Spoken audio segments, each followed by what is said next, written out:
So, Michael Richards, here's your Yeah. here's your opportunity now. Here's your opportunity. Now you could share your list. Of course, honorable mentions, and if you have like a specific criteria in terms of how you rank this particular list of yours, you could share it with us. So yeah, take it away. All right, cool. So I'd like to preface my list by saying that I watch quite a lot of horror films from a lot of different countries, not just the US. And most of them I don't find scary in the traditional sense. So my list is not about the scariest movie or the ones with the most shock value, right? Um, I often watch horror films with my kids. So I have a lot of fun memories tied to many of these films. And that's why I say I expect my list to be a little unconventional.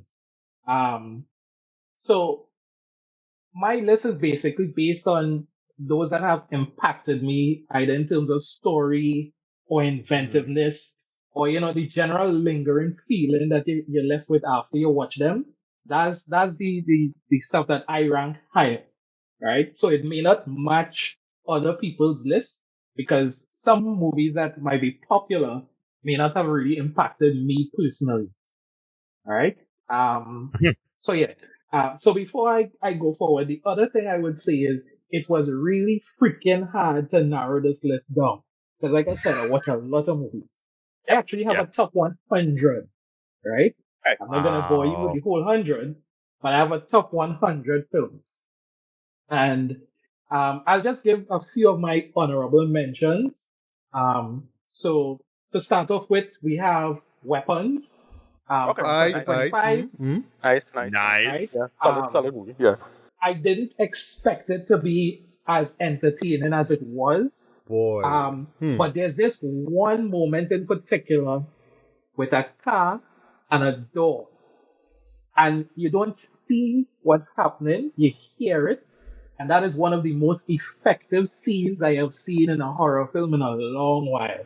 Oh, I know you're talking If you about. haven't seen the movie, you wouldn't understand until you see it. But when you see it, you'll know what I mean. Right? Gotcha. Because especially watching that in cinema, in Trinidad cinemas, people always talking to the screen. And at that particular moment, it was so quiet, you could hear a pin drop. The entire cinema was holding their breath. That's how effective that one particular scene is.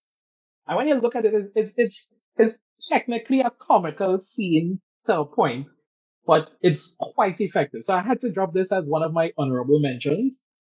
And after seeing Weapons, it kind of inspired me to go back and see one of my other honorable mentions, which would be Barbarian from 2022. Yeah, Same great director. debut feature. Great debut. Yeah, it's not a perfect movie.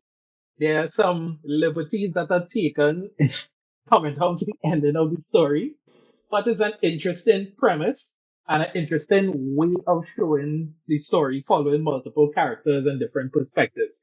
So I enjoyed it. Um, Another honorable mention that I know most people will not name would be The Blackening from 2023. Okay. If you Ricardo and I are talked a about true it. horror fan, you are a true horror fan, you have to see this movie, right? It is hilarious, right? But what I found really interesting from the trailer was the fact that we all know in most horror films, the black guy is the first person to die. And literally, it was part of the promotion to say, well, we all can't die first because there's an entire cast of black characters. And it had a surprising amount of depth to the story. They were able to do a lot more with it than I ever expected they would have, because I thought it would have just been, one of the throwaway parodies. But it turned out to be surprisingly entertaining. So yeah, it's definitely an honorable mention. And then my last honorable mention is kind of in the same vein. It's a movie that, you know, it's not the traditional horror film. In fact, it's probably more comedy than horror, but I don't care. I love it. It's Tucker and Dale versus Evil from 2010. Nice. Yep. Oh, Right. Nice. I don't care who says it's not a horror film. To me, it's one of the greatest horror films ever made. Right? it's so I can watch this good. movie over and over and over. It's ridiculously good on many different levels. Dude, that wood Right? chipper scene alone is My magnificent in my lord. opinion. I love And that. trying to explain to the police what happened. This, I would never get tired of this movie. It's one of the greatest, horror films I have seen because it does have real horror, but the irony is there is no villain. That's such a unique way to present a horror film. So I love this really movie. is good. Yeah, that really is. Yeah, when you Yeah, phrase it like that, it's so unique. it's a horror movie without a villain. Yeah, there's no villain. And the title says Tucker and Dale versus Evil. So you're expecting there's a villain, but there is no villain. Right? So it's so creative on so many levels. So I had to put it in as an honorable mention. So getting now to my actual list, right? My top 15 would be stuff that might be surprising in terms of the order, but when you really think about it, not that surprising. I think a lot of the films that you all would have mentioned earlier are actually much lower down in my list, but we'll roll with it because this is my list and I can do what I want. So, number 15 would be The Substance from 2024. Interesting. Right? My first would be your last. Yes. Ha ha ha ha ha ha. Yeah. that should tell you how I consider the other films to come in this list. Because I think The Substance is a great film. Right. I love it. I love the body horror aspects. I love the whole premise and the idea of, using the aging versus, the memory of your youth as a premise for a horror film. It is really one of the best horror films I've seen in a long while. I just consider the other films on this list to be more entertaining for various reasons. So I'm not going to drag this on. Let's go through. Number 14 would be Drag Me to Hell, 2009. Nice. Needs no explanation. We know it's a great film, right? Number 13, I don't know why this film doesn't get the respect that I think it deserves. It's a film with a surprising cast. I would say it's one of the best films I've ever seen Jennifer Lopez in, and that is The Cell from 2000. Aight. Right. Oh, I forgot about that. I forgot about that. This film is a masterpiece. Yeah. Right? Even if we ignore everything else happening in the movie and just look at the inventive and creative visuals of this film. Yes, that was Tarsum Singh. It's right up there. Yeah, Tarsum Singh. Yeah. Right. Visually speaking, I don't know why this film doesn't get the respect that it deserves. Because it's a visual masterpiece. Tarsum Singh in general is a filmmaker, though. Yeah. I think in general, when people do very well made and very intelligent and thoughtful, but it just looks so weird and bizarre. I think like it just rubs like mainstream viewers the wrong way, and they're just quick to call it a flop or terrible. Well, that's because. But you have like a solid. You have a solid. As I say, he's like Zack Snyder or something like that. You have a solid like visual composition look. Things look great. Yeah. He did The Fall, which is amazing. Composition is based on paintings. Yes. Renaissance paintings. Immortals. Anyone? Look at Immortals. Immortals, right? Immortals. Okay, Immortals. Wild movie. Yeah. So it's one of my favorite films of all time. When I started making this list, it was at the top, and slowly other films surpassed it. But that's how highly rated I considered that particular film, right? So moving on, we have at number 12, Midsommar. Again, needs no explanation. Nice. And right above that is The Babadook from 2014. Right. I rate The Babadook higher than Midsommar. Fair enough. For a number of reasons. But what I liked most about The Babadook is that it changed the way that we usually see ghosts or entities or whatever behave in horror films. Because typically in a horror film, you would see the entities attacking a child. They would tell the parents, and the parents would ignore them, and we'll have a whole back and forth of whether it's real or not. And what I liked about this movie is that the entity didn't care to hide itself from the adults, right? Mm. And to me, that was really interesting because here's an entity that's like, you know what? I know what I'm here for. I don't care, to make you not believe the child. I will attack the adults same way I attack the children. Number 10 is a film that many of you all would have mentioned already. Mhm. It's a film that I like because I'm a fan of, phobia and spirituality in horror films in general. And it was kind of cool to see it in a film that wasn't centered around black characters. So that is Hereditary from 2018. Aight, aight. Ah. Surprising. Because as I said, it's not about black people, so you don't expect the whole spiritual side of it to be as prevalent as it was in the film, right? So to me, it really stands out. Um, Number 9, moving on. This is actually my oldest film in my list. And I'm surprised nobody mentioned it. It just barely made it into the range that we were given. Yeah. And that is Ginger Snaps from 2000. Oh, Yes! I I need to I don't know rewatch why it. nobody Oh, else mentioned it. I need to rewatch it. I No, need to I rewatch love it. that movie. Yeah. I love Yeah, that I movie. mean, it stands the test of time. I mean, 25 years later, and it still stands out compared to all the other, other horror films we've had that have had similar premises.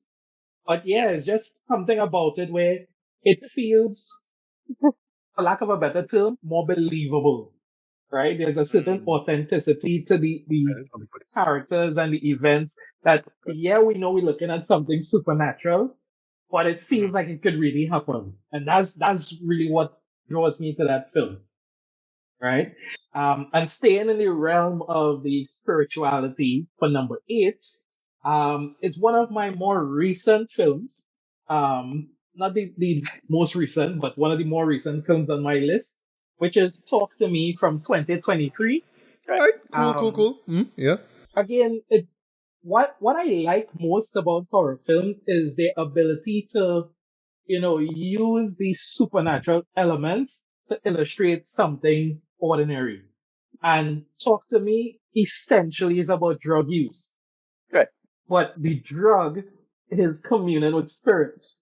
So again, it's a very common, normal, everyday topic, but it's put through the lens of a supernatural, through a supernatural lens, which makes it to me infinitely more interesting. I really like that film for that whole aspect because again, we've seen the possession and communing with spirits and stuff done in other ways, but this is an interesting parallel to the idea of it being like a recreational drug, right? Moving on, number 7 is another relatively recent film that a lot of people, for whatever reason, didn't seem to gravitate to, but I loved it.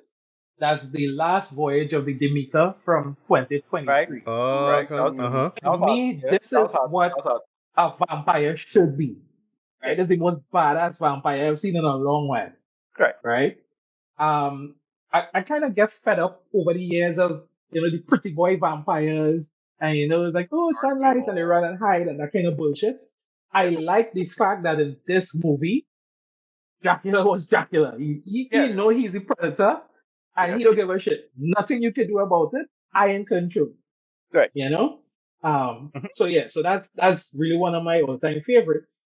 Um, and moving along, number 6 is similar in the sense that it's a remake of a very old film. It's also about vampires, and that is Nosferatu from 2024.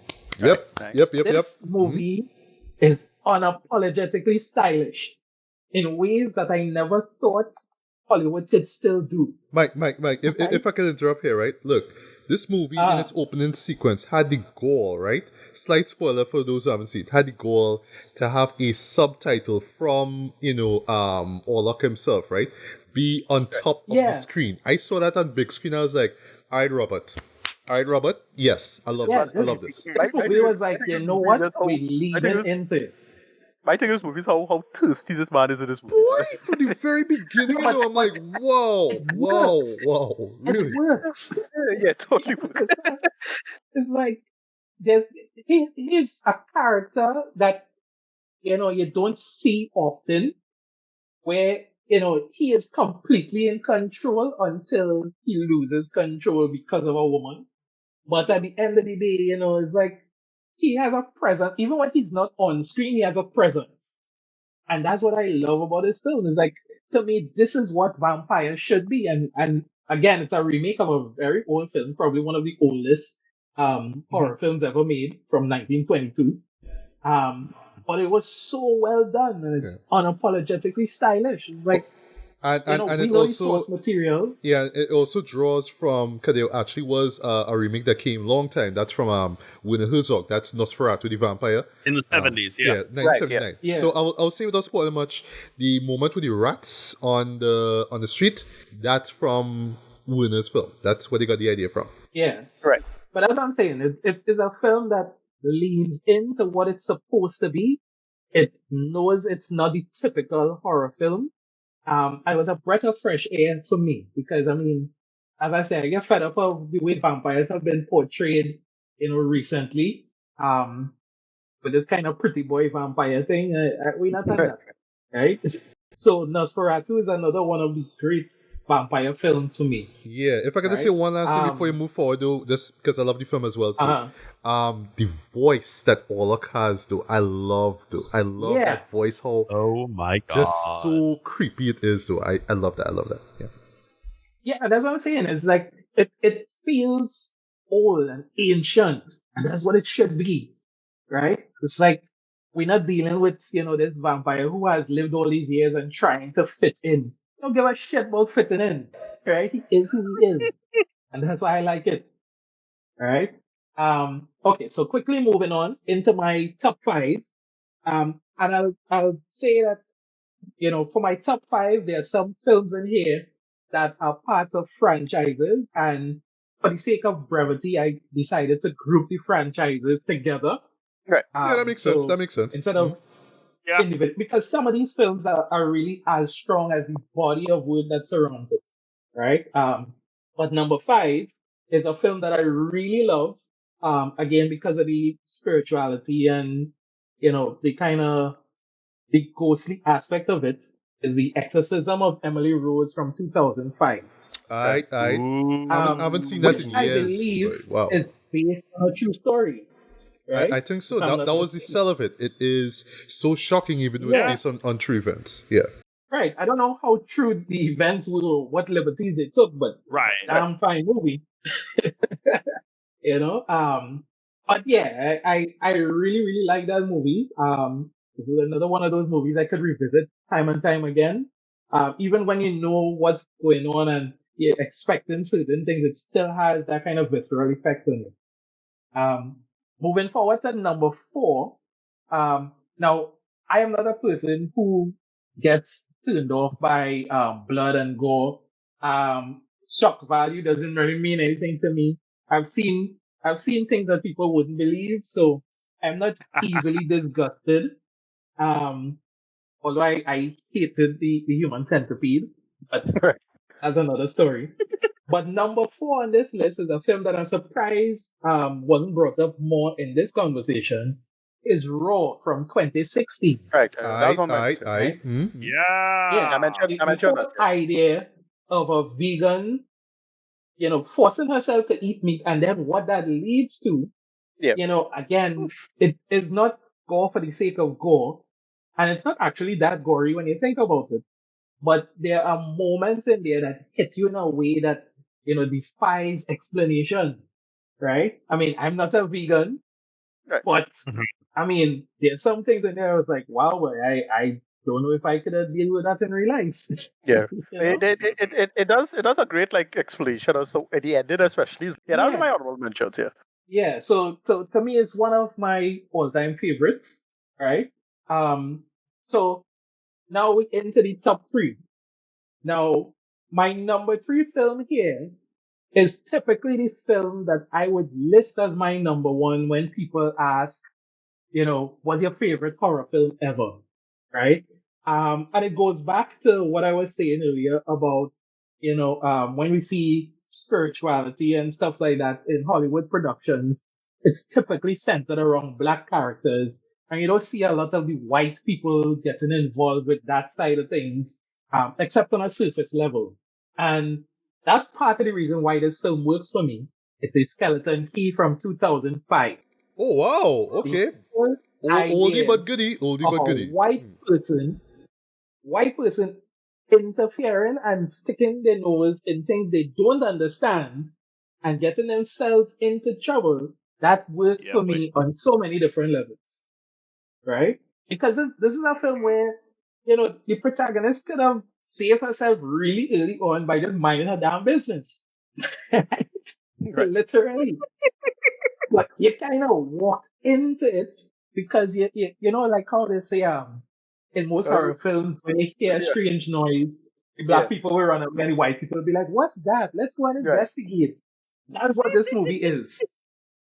You couldn't leave well It have enough a guy on, alone. it have a guy on TikTok, why the white wonder? Yeah, Oh, You I ever see have that to fella? remember that. Why the white Yeah, wonder? I have to remember that. yeah, Say why that the five white times. wonder? Say that five Why times. the white wonder? So you see, like, yeah. this What you're so part in this. curious about? Yeah, it's we people that's be arbitrary, or what is going into the cave? That's a meme for a while. Cave Yeah, diving. there's always people that knows where it shouldn't be. Yeah, And it that's was it. kind of interesting to see. And what I liked about it too is that a lot of the mythology in this film feels very Caribbean, right? Right. So I identified from that point of view because I grew up in a family with a spiritual Baptist background. So a Right. lot of the stuff that they were talking about in the film was reminiscent of stuff I would have seen and experienced growing up. And I, even as a child, knew, hey, leave that alone. Don't go there. Don't Yes. interfere with this. But this white woman, Yeah, really curious. she can. If you wanna research, oh, Lord alone knows why. So I love this film. It's one of my all-time favorite horror films.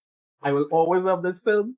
A movie has to come real good to dethrone this, right? And with that said, you're probably wondering, well, why is not my number one? Why is it only number three? And that's because the top two slots actually belong to franchises, right? Oh, Um, okay.